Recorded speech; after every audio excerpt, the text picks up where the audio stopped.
last year was very, very hard time for me. And it's so hard to find real friends in the industry. So eto lang, wala, pinrove lang nila na, possible pa rin na magkaroon ka ng, makahanap ka ng mabubuting tao sa industriya, on and off cam, and good people. Nandyan sila lahat, and they make my life lighter. They make everything so much better. Up until now, I'm smiling every day. I'm excited to see them. I'm excited to go home to see my family.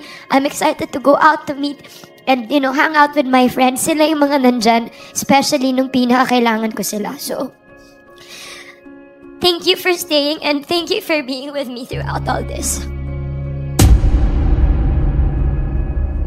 Hindi napigilan ng aktres na si Cathryn Bernardo ang maging emosyonal nang mag-renew siyang muli ng exclusive contract sa Star Magic, ang talent management arm ng ABS-CBN.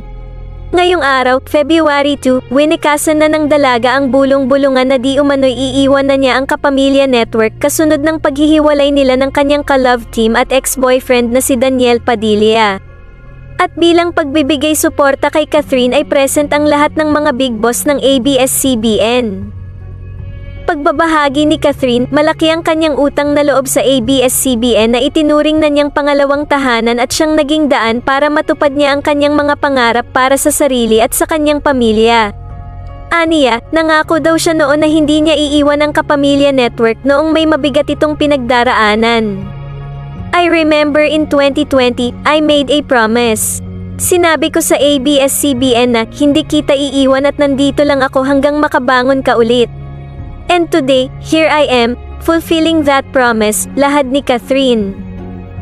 Pagpapatuloy niya, ang daming nangyari sa ABS-CBN, mahal ko sobra yung kumpanya.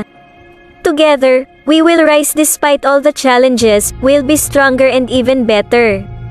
Nagpasalamat rin si Cathryn sa mga taong nakasama, naniwala at nagmahal sa kanya sa loob ng 2 dekada niya sa showbiz. I'm signing this contract to seal the friendship. Hindi ako mag-stay dito sa ABS-CBN kung wala kayo. Malaking parte sila kung bakit ako nandito, sinserong sabi ni Cathryn.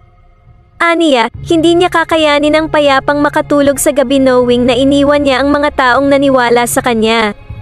It's my appreciation because ang hirap dito sa industry na to, and these people, grabe, sinuportahan nila ako.